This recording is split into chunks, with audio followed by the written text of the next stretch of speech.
South Africa's unemployment crisis is deepening, with the latest Stats A figures showing the official unemployment rate rising to 33.6% in the second quarter of 2026. The number of unemployed people has climbed to 8.5 million, while youth unemployment has reached 47.4%. With fewer people employed and millions struggling to find work, the big question is what needs to change to reverse this trend and create sustainable jobs. To unpack the latest figures and discuss what government and business can do to get South Africans back into work, I'm joined by Statistician-General Risenga Maluleke and an advisor on economic development and transformation, Duma Gqubule.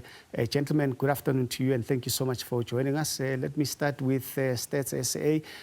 Just give us a sense of how, if at all, groundbreaking are these figures, or is this just a small tweak to what we've been subjected to over the last few years? Mr. Maluleke? I'm here. Yeah, I was just saying, you hear me? Are these dramatic figures, or are they symptomatic of what we've been seeing over the last couple of years? Well, I can't call them dramatic because our job is to make numbers available at any given moment. But what I can say is that we are seeing people coming out of a larger chunk of your discouraged work seekers to actively look for employment. Because in terms of what has made the unemployment rate to rise, it is not the number of jobs lost. We have lost only 16,000 jobs, but we see that we have gained about 345,000 active job seekers from the discouraged work seekers.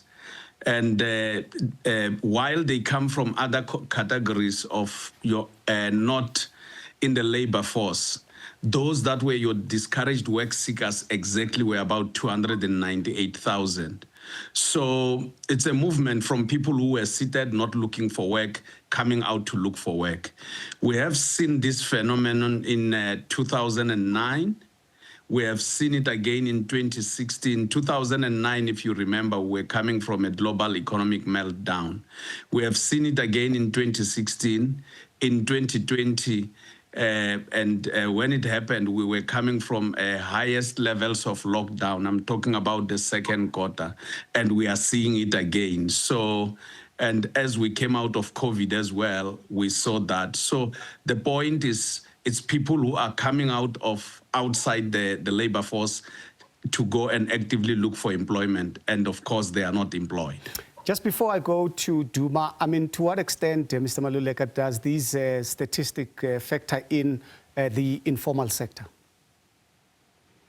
Of course, when you talk about the number of people actively looking for employment, you are talking about people looking for employment in both formal and informal sector. But in terms of those that are employed, the formal sector usually takes a larger chunk out of the 16.9 million people employed, 16.7 million employed.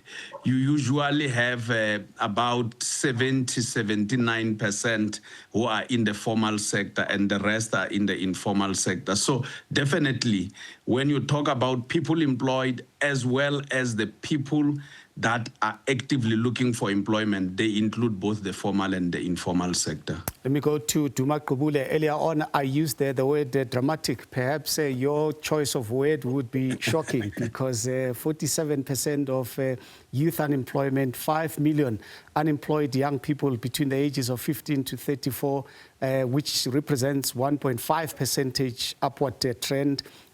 With women as well. Black women, 53.1%, black men, 43.3%. But overall, women in general, 48.6% unemployment, men, 39.4%.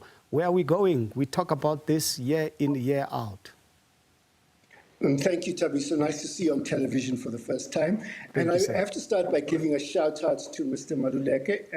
He runs an excellent statistical agency, despite severe underfunding. So for me, what stands out during Women's Month, is that 53% unemployment of African women.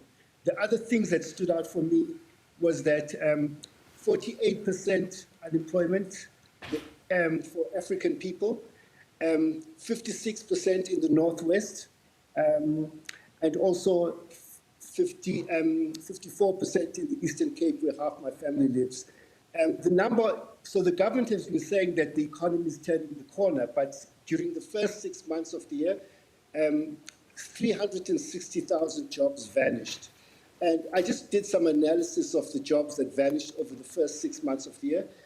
It's not to do with the war in Iran. 263,000 of them are in the community and social services sector, which is mostly the government. What happened there, Tabiso, is that the government cancelled the basic education employment initiative, which gave work opportunities to 200,000 people last year. And they also didn't take on any people from the National Youth Service, which had about 40,000 work opportunities last year.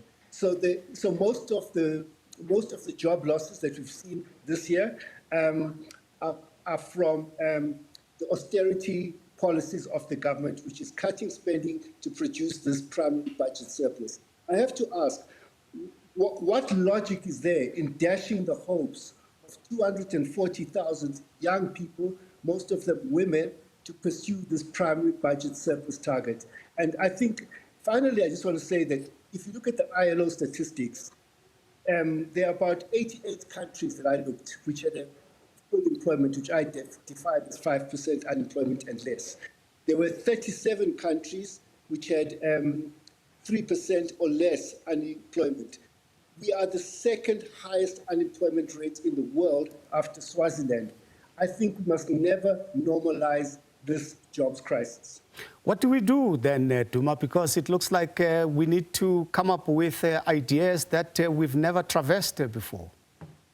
Okay, so there's two ways of looking at it. So there were two periods in our last 23 years. So from 2003 to 2008, our economy grew by 4.5% a year, and employment increased by about 3.6% a year, and we created 3.1 million jobs. Now, that's fourth quarter 2008. Now, when you look from the fourth quarter 2008, the start of the downward cycle, to now, our economy growth has collapsed to 1.1%. So that is the reason why our unemployment has increased. So the labor force during that period increased by 9.1 million people and created only 2 million jobs.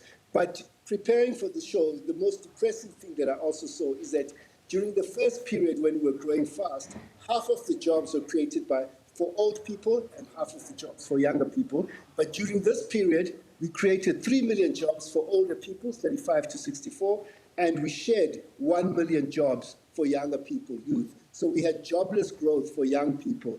That is a disaster, and we cannot. This is the future of our country.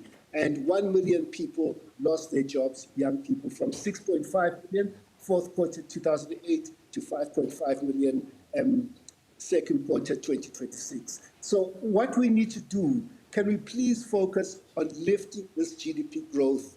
We cannot continue with 1.1% GDP growth because there's a relationship between GDP growth and jobs.